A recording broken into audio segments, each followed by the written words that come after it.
은혜와 풍랑을 잔잔케 하심입니다. 30절에서부터 32절까지 겨자씨 비유인데요.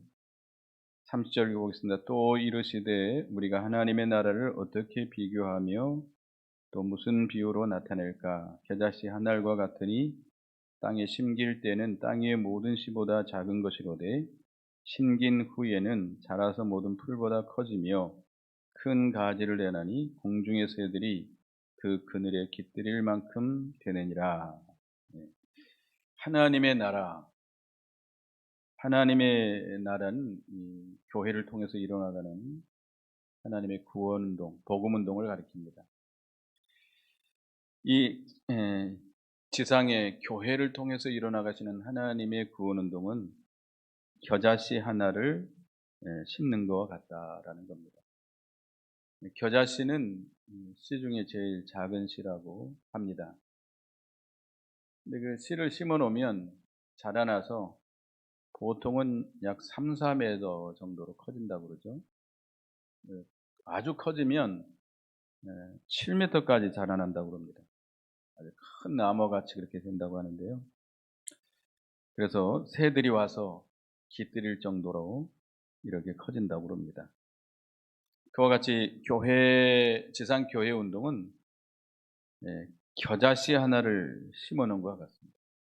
겨자씨는 복음의 씨앗이죠. 이 복음의 씨앗은 복음에는 하나님의 능력이 있기 때문에 점점 창성해 나가는 생명력이 있습니다. 그래서 이 복음 씨앗, 복음을 하나를 심어 놓는 것은 심히도 약한 것 같고 보잘것없는 것 같습니다. 그렇지만 점점 자라나게 되고 창성하게 되고 큰 세력이 되는 것이죠. 이사야 53장을 보겠습니다. 이사야 53장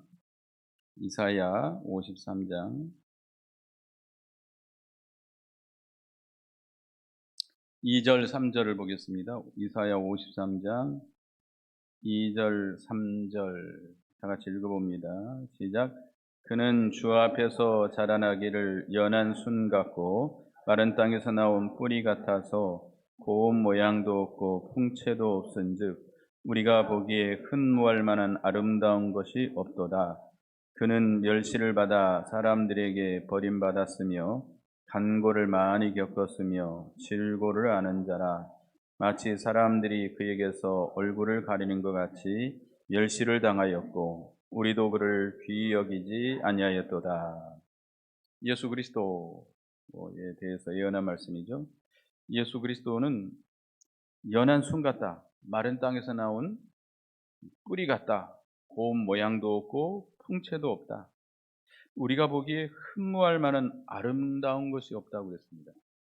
그러니까 이 예수 그리스도를 통해서 일어나가는 구원운동, 그 시작할 때는, 그 복음운동이 시작될 때는 이렇게 연한 순과 같이 마른 땅에서 나온 줄기 같아서 고운 모양도 풍채도 없어서 사람들이 흠모할 만한 아름다운 것이 없습니다. 그래서 멸시를 받고 사람들에게 버림을 받고 이렇게 예수 그리스도께서 이 땅에 와서 구원 역사를 이루어가실 때 이렇게 심히도 미미했습니다. 그러나 그가 십자가 지시고 부활하심으로 그 복음 운동이 시작돼서 이제 땅 끝까지로 복음이 전파되고 많은 생명들을 살려내는 큰 역사를 이루게 되신 것이죠. 그러니까 이 복음이 들어올 때도, 우리나라에 복음이 들어올 때, 우리 지역에, 지방에, 우리 각 가정에 복음이 들어올 때는 한 사람이 예수를 믿죠. 그 집에 며느리가 예수를 믿든지 아이가 예수를 믿든지. 처음에는 아주 미미하게 시작돼요. 그렇지만 그 예수를 믿은 사람에 의해서 이제 하나님의 역사가 나타납니다. 그래서 그 가정 전체가 예수를 믿게 되고 또 그 친척들이, 친구들이 이렇게 예수를 믿게 돼서 또 하나님이 그들에게 주신 복을 받아서 안 믿는 사람들이 그들을 의지하고 살 만큼 그들에게 모여온다는 것이죠. 우리가 미국이라는 나라, 이제 이쪽 유럽에서 많은 사람들이 건너가게 되죠. 이제 청교도가 건너갔다고 그러는데, 그 청교도인들은 건너가자 교회 먼저 지었다고 그러죠. 교회 먼저 짓고 학교를 짓고 이렇게 믿음을 지켜나갔는데, 그 미국이라는 나라가 얼마나 세계에서 가장 큰 강대국이 되잖아요. 미국이 많이 타락했다고 하지만 그들 가운데 지금도 그 청교도적인 그런 신앙을 지켜나가는 자들이 많이 있습니다. 물론 미국 교회가 많이 타락했어요. 많이 타락해졌지만 그래도 아주 보수적인 신앙을 지켜나가고 있습니다. 그래서 이 미국을 통해서 얼마나 많은 나라들이 혜택을 누리고 있잖아요. 그래서 우리가 이 천국의 복음 운동은 이와 같이 겨자씨 하나과 같이 처음에는 심이 작은 것 같지만 점점 창성해지고 하나님께서 복을 주셔서 이 믿지 않는 사람들, 그들이 거기 와서 도움을 받으려고 교회를 의지하고 살려고 모여들게 된다는 것입니다. 33절부터 34절에는 신령한 도리를 비유로 가르치셨다고 그랬습니다. 33절, 34절에 보면 예수께서 이러한 많은 비유로 그들이 알아들을 수 있는 대로 말씀을 가르치시되 비유가 아니면 말씀하지 아니하시고 다만 혼자 계실 때에 그 제자들에게 모든 것을 해석하시더라. 예수님께서 비유만 말씀하셨나요? 그렇지 않죠. 비유 아닌 말씀도 많이 하셨어요. 그런데 왜 여기서 비유만 말씀했다고 그랬는가? 신령한 도리에 대해서 비유가 아니면 말씀하지 않았다는 겁니다. 예수께서 신령한 도리를 사람에게 말씀하실 때 비유가 아니면 알아들을 수 없었기 때문에 비유로 말씀했다는 겁니다. 그래서 이 시편 78편 2절을 보겠습니다. 시편 78편 2절.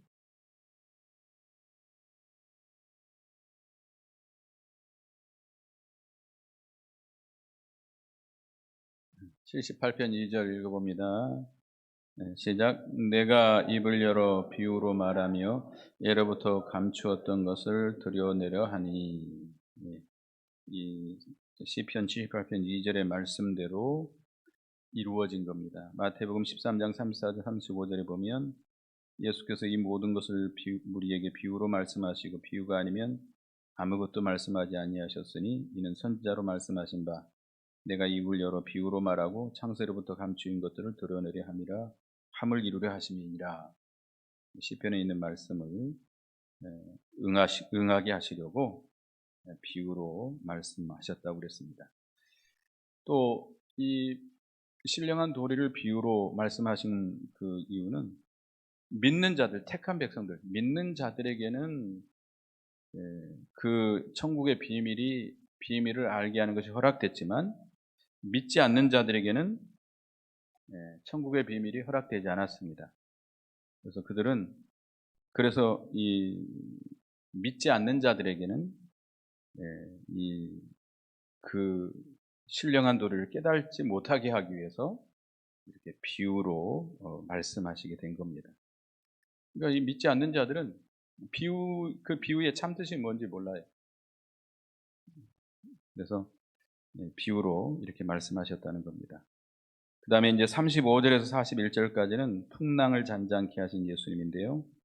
35절부터 보겠습니다. 그날 저물 때에 제자들에게 이르시되 우리가 저편으로 건너가자 하시니 그들이 무리를 떠나 예수를 배에 계신 그대로 모시고 가매 다른 배들도 함께 가더니 큰 강풍이 일어나며 물결이 배에 부딪혀 들어와 배에 가득하게 되었더라. 예수께서는 고물에서 베개를 베고 주무시더니 제자들이 깨우며 이르되 선생님이여 우리가 죽게 된 것을 돌보지 아니하시나이까 하니. 저물어서 이제 예수님께서 제자들에게 바다 건너편으로 가자고 하십니다. 그래서 배를 타고 예수님을 모시고 가는데 다른 배들도 함께 가게 됩니다. 큰 광풍이 일어나서 이제 이 물결이 배에 부딪혀 물이 배에 다 들어왔어요. 이제 뭐 침몰할 수밖에 없는 그런 지경에 이르렀습니다. 근데 예수님께서는 뭐 하고 계세요? 예, 고물을 베고 주무시고 계십니다. 그래서 이 제자들이 예수님을 깨우면서 선생님이여 우리가 죽게 된 것을 돌보지 아니하시나이까라고 예수님을 깨웁니다. 그럴 때 39절에 예수께서 깨어 바람을 꾸짖으시며 바다들을 이르시되 잠잠하라 고요하라 하시니 바람이 그치고 아주 잔잔하여지더라. 예수님께서 깨어 일어나 가지고 바람을 꾸짖으시고 바다에게 잠잠하라 고요하라. 바람이 그치고 바다가 잔잔해졌습니다. 그래서 40절에 이에 제자들에게 이르시되 어찌하여 이렇게 무서워하느냐 너희가 어찌 믿음이 없느냐 하시니 너희가 어찌하여 이렇게 무서워하느냐. 제자들은 왜 무서워하죠? 죽을까 봐. 침몰해서 죽을까 봐. 여러분 바다 무서운 거 모르시죠? 바다 참 무섭습니다. 저는 아주 산골에서 자라난 산골짜기에서 태어난 사람인데 바다와 이렇게 군대 생활하면서 또 제주도에서 목회하면서 바다를 그냥 신물나게 바다를 많이 다녔습니다. 정말로 1년에 제주도에 있을 때는 1년에 한 10번 정도 왔다 갔다 이렇게 배를 탔으니 참 근데 이 바다가 참 무서워요. 이게 무서운데 지금이야 배들이 큰 배들이죠. 저 목포에서 제주도 가는 배는 150m 이상 될 거예요. 길이가 철갑선인데 제가 군대에 있을 때는 배가 아주 작았어요. 아주 작았어요. 백령도까지 가는데 11시간 가고 있습니다. 하여튼 뭐 근데 파도를 치면 배가 보였다 안 보였다 할 정도로. 근데 이 당시는 동력선도 아니고 나무로 만든 조그마한 배이기 때문에 파도가 치면 금방 침몰할 수 있죠. 그래서 침몰해서 죽을까봐 무서워 떨고 있습니다. 근데 예수님은 고무를 베고 주무시고 계십니다. 막 물이 들어와가지고 아마 물도 젖었을 거예요. 젖었는데도 불구하고 예수님이 주무시고 계세요. 예수님께서 제자들에게 너희 어찌 믿음이 없느냐? 제자들이 무서워서 들어온 것은 뭐가 없기 때문입니까? 믿음이 없기 때문입니다. 예수님이 고무를 베고 그 풍랑 속에서 주무신 것은 믿음이 있었기 때문이죠. 위대한 믿음이 있었기 때문에 그가 이렇게 편안히 잠들어 계실 수 있었습니다. 어떤 믿음인가? 예수님이 어떤 믿음이 있고 제자들은 어떤 믿음이 없는 건가? 첫째는 하나님의 주권을 믿는 겁니다. 제자들에게는 하나님의 주권을 믿지 않은 겁니다. 우리의 살고 죽는 것이 누구에게 달려 있어요? 하나님께 달려 있어요. 파도가 치느냐, 파도가 치지 않느냐, 거기에 달려 있는 게 아니에요. 우리가 살고 죽는 것은 하나님에게 달려 있습니다. 아무리 풍랑이 심해도 하나님이 허락하지 않으면 우리 절대 죽지 않습니다. 우리가 죽을 병에 걸려서 말기암에 걸렸다. 암이 다 퍼졌다 해도요. 하나님이 허락하지 않으면 절대 죽지 않습니다. 죽지 않아요. 근데 하나님이 허락하면요. 가만히 앉아있다 죽는 사람도 있어요. 일 갔다 와가지고 어떤 사람 제가 아는 사람인데 일 갔다 와가지고 이제 집에 이제 주방에서 그 부인은 저녁을 준비하고 있습니다. 나 잠깐 쉴게 하고 소파에 앉아가지고 잠깐 졸았는데 부인이 와서 깨웁니다. 저녁 잡수세요. 안 일어나요. 보니까 갔어요. 갔어요. 젊은 사람인데. 이거 하나님이 거둬가면 할 수 없어요. 할 수 없어요. 그러니까 이 살고 죽는 것은 하나님께 달려 있는 거예요. 아무리 내가 살려고 발버둥 쳐도 하나님이 오라면 가야 돼요. 네. 내가 안 죽을 또 죽으려고 아무리 용을 써도 하나님이 허락하지 않으면 절대 안 죽습니다. 네. 그래서 우리가 마태복음 10장을 보겠습니다. 마태복음 10장 29절 우리 뭐 잘 아는 성구죠. 마태복음 10장 29절에서 31절까지 보겠습니다. 마태복음 10장 29절에서 31절 읽어봅니다. 시작. 참새 두 마리가 한 앗사르니에 팔리지 않느냐? 그러나 너희 아버지께서 허락하지 아니하시면 그 하나도 땅에 떨어지지 아니하리라. 너희에게는 머리털까지 다 세신 바 되었나니 두려워하지 말라. 너희는 많은 참새보다 귀하니라. 참새 두 마리가 한 앗사르니에 팔린 것이 아니에요. 그러나 하나님이 허락하지 않으면 그 참새 한 마리도 땅에 떨어뜨릴 수가 없어요. 사람들이 그 참새를, 지금 뭐 참새가 없어서 안 잡습니다만, 우리 어렸을 때 보면 공기로 막 이렇게 해가지고 공기총으로 탁 쏘아가지고 잡기도 하는데, 하나님이 허락하지 않으면 아무리 잡으려도 잡을 수가 없어요. 하물며, 근데 하물며 너일까 보냐 이게. 참새도 하나님께서 그 생명을 주관하시는데, 예수 그리스도의 피로 값주고, 예수님이 십자가에 피 흘리시고 구속하시고 값주고 사신 우리를 하나님께서 돌보지 않겠습니까? 참새보다 못하겠습니까? 하나님이 허락하지 않으면 절대 우리는 죽지 않습니다. 우리의 생명이 하나님께 있음을 믿고 죽을까봐 두려워할 것도 없고 더 살려고 발버둥 칠 것도 없습니다. 하나님이 오라 하면 예 하고 가야 됩니다. 실제로 그럴 수 있을까? 당해보면 제가 보니까 그렇게 믿음이 좋지 않았는데도 기쁨으로 가시더라고요. 기쁨으로, 즐거움으로 얼굴이 환해가지고 가시는 걸 봤는데요. 우리는 뭐 하나님이 오라면 가야 됩니다. 그러니까 죽을까봐 걱정하는 사람은 자기를 참새보다 못한 존재로 여기는 거예요. 하나님을 믿지 못하는 것이죠. 그래서 우리도 예수님처럼 하나님의 절대 주권을 믿어야 되겠습니다. 어떤 지경을 만나든지 죽을까봐 무서워할 거 없습니다. 하나님이 오라면 가는 거죠. 뭐 어떻게 아무리 용서를 가야죠. 어떻습니까? 하나님이 허락하지 않으면 절대로 죽지 않습니다. 이런 하나님의 주권을 믿는 신앙은 평소에부터 그런 신앙이 있었기 때문에 예수님은 그 신앙이 점점 연단을 받아서 자라나야 됩니다. 요셉과 같이 요셉하면 하나님의 주권을 믿는 그 신앙이죠. 하나님의 주권을 절대적으로 믿고 우리가 점점 연단을 받아 자라나는 우리가 되어야 되겠습니다. 그 다음에 두 번째는 육신 중심으로 살지 않고 영의 생명으로 산 겁니다. 우리는 육신은 죽는다 할지라도 우리는 죽습니까? 안 죽습니까? 절대 안 죽습니다. 우리에겐 중생한 영이 있어요. 새 생명이 있어요. 여러분, 예수를 믿는 사람은 거듭난 새 생명이 있습니다.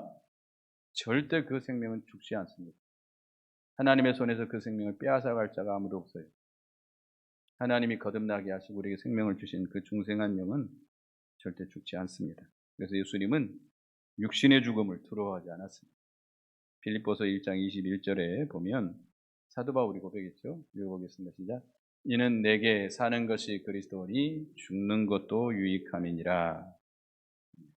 그리스도로 말미암아 사는 사람, 그리스도의 세계에 들어가 그리스도로 말미암아 그리스도를 힘입어서 그리스도 생명으로 사는 사람은 죽는 것도 유익하다.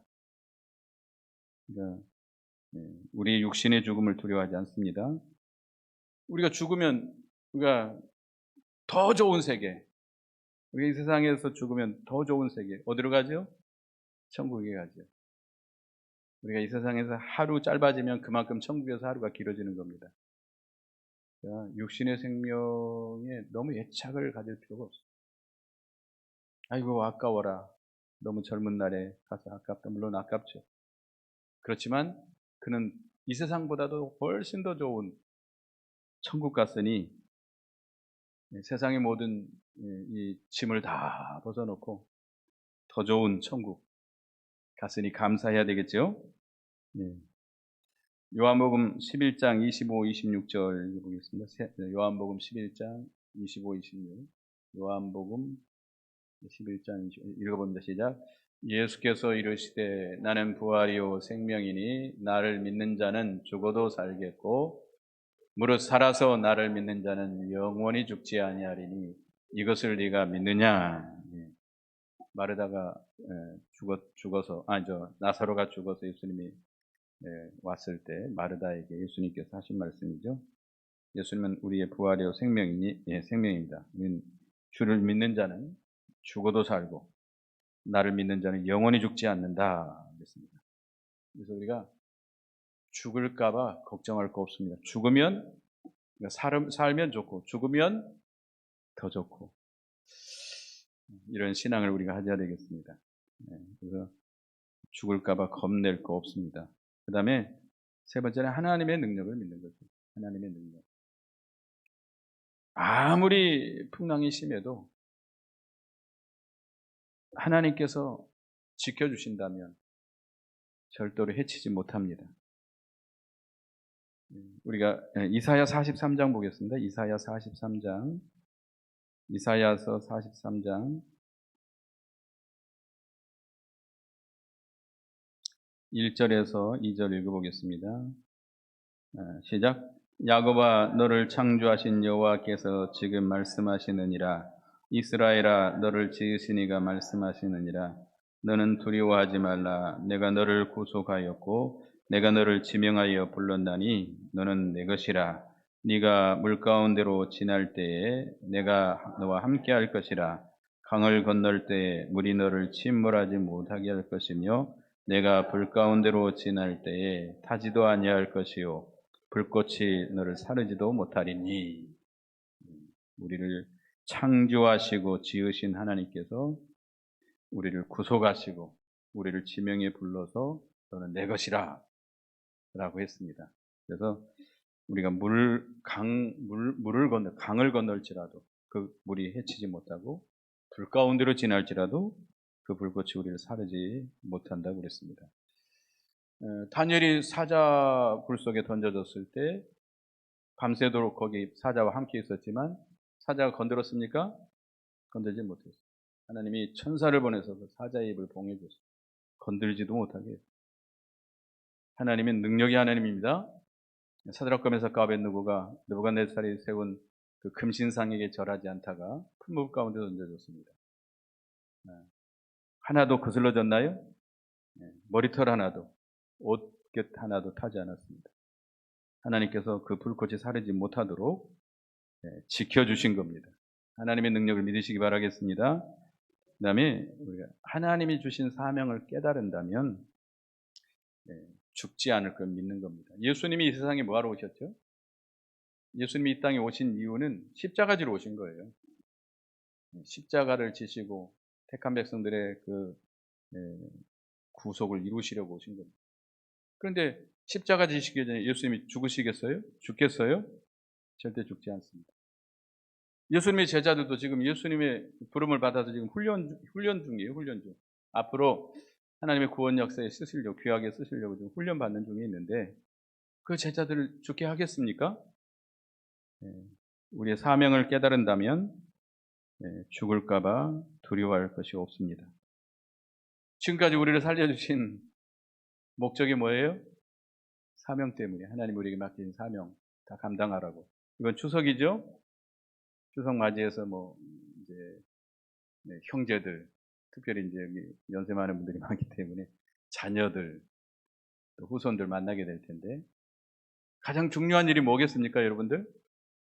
만나서 서로 교제하는 겁니까?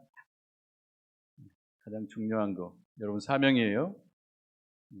그들의 영혼들을 건져내는 일이죠. 교회 다니다가 지금 쉬고 있는 여러분 자녀들, 또 부모나 형제나 친척이나 이런 사람들에게 정말 진정한 마음으로 그들을 사랑하는 마음으로 복음을 전하시기 바랍니다.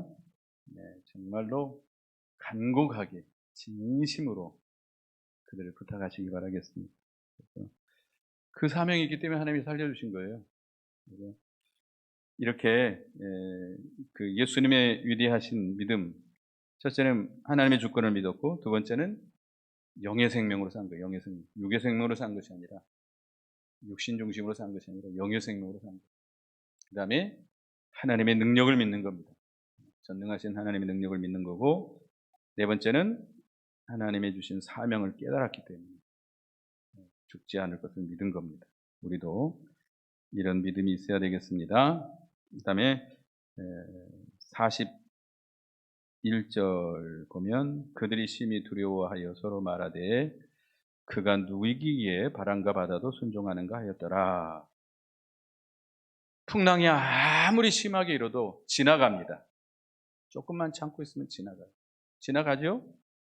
막 풍랑이 이럴 때는 다 죽어갈 것 같고 다 깨져갈 것 같고 다 풍지박산이 날 것 같고 가정이 다 깨져버릴 것 같고 해체돼 버릴 것 같고 우리나라가 망할 것 같고 교회가 다 흩어져 버릴 것 같고 저도 목회한 지 꽤 오래됐어요. 88년부터 1988년부터 부교육자로부터 시작했었는데 91년부터 이제 담임 목회로 나갔었는데 시험 없는 교회는 없어요. 막 시험이 막 역사가 일어나고 막 당장에 교회가 깨져나가고 다 흩어지고 교회 문 닫을 것 같아요. 좀 지나면 어떻게 해요? 언제 그랬느냐 지나가요. 지나가게 돼 있습니다. 잔잔케 돼요. 항상 풍랑 속에 살지는 않습니다.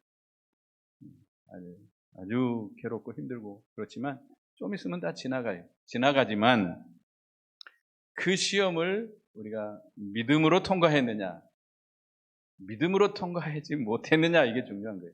다시 말하면 합격이냐 불합격이냐 이게 믿음으로 통과하지 못했으면 어떻게 해야 되겠죠? 회개해야 됩니다. 믿음 없이 한 것을 우리가 회개해야 돼요. 베드로가 예수님을 붙잡아 신문당할 때 그 앞에서 예수님을 모른다고 세 번 부인합니다. 마지막엔 저주까지 하면서 부인합니다. 그럴 때 세 번째 부인하자마자 뭐가 울었어요? 닭이 울었어요. 예수님의 말씀이 생각나가지고 밖에 나가서 큰 소리로 통곡하며 얘기했습니다.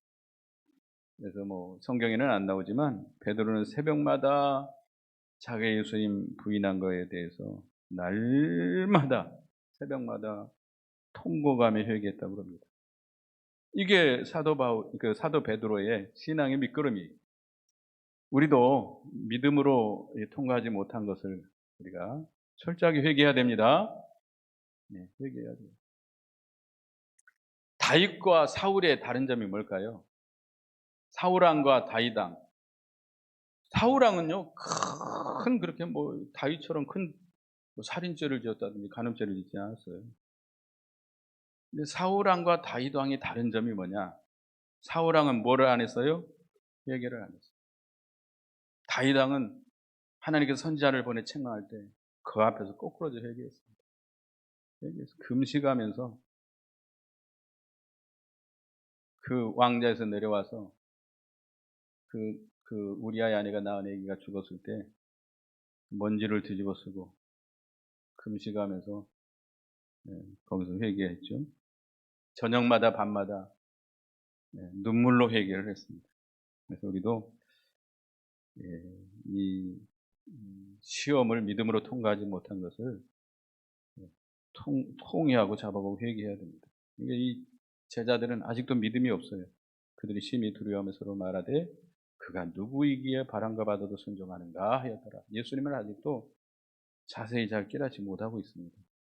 이 믿음이 없는 것을 회개했어야 되는데 그러지 못한 것 같습니다. 그래서 오늘 겨자씨 비유와 풍랑을 잔잔케 하신 예수님에 대해서 했습니다. 복음운동, 교회를 통해서 일어나가는 구원운동은 우리가 보기에 심히 미미한 것 같아요. 말씀을 전하고 복음을 전하고 말씀을 가르치는 일, 이게 별거 아닌 것 같아요. 그렇지만 하나님은 그 복음에 생명이 있기 때문에 큰 역사를 이루어 놓으십니다. 믿으시기 바랍니다. 우리가 나가서 복음 전하는 거 아무것도 아닌 것 같아요. 이거 갖고 뭐 되겠나? 또 말씀을 가르치는 거 별거 아닌 것 같아요. 근데 하나님께서는 반드시 이 복음의 씨앗을 가지고 큰 역사를 이루십니다.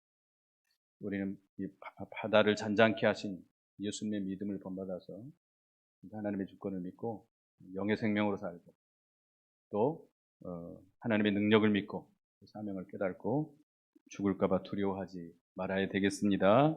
기도하겠습니다. 하나님 은혜 감사합니다. 이 지상 교회를 통해서 일어나 가시는 복음운동, 생명운동이 겨자씨 한 알처럼 심히도 미미하고 약한 것 같지만 그 속에 생명이 있기 때문에 하나님께서 큰 역사를 이루어서 많은 사람들이 혜택을 누리게 된다고 했사오니 저희들이 이 복음을 전하고 말씀을 가르치는 일 심히도 참 멸시받을 것 같고 미미한 것 같지만 우리가 그걸 소홀히 여기지 말고 귀중히 여기고 복음을 전하고 말씀을 가르치는 일에 힘쓰는 저희가 되게 주시옵소서. 또 예수 그리스도처럼 이 풍랑 속에서도 편안히 잠들 수 있는 믿음을 허락하여 주시옵소서. 하나님의 주권을 믿게 해주시고 또 이 하나님의 그 능력을 믿는 저희가 되게 해 주시옵소서. 또 우리의 사명을 깨닫게 해주시고 우리가 그 하나님의 예수 그리스도와 같은 그런 믿음을 가지고 죽을까봐 두려워하지 말고 항상 담대하게 믿음을 지켜나갈 수 있는 저희가 되게 해 주시옵소서. 예수님의 이름으로 기도드리옵나이다. 아멘.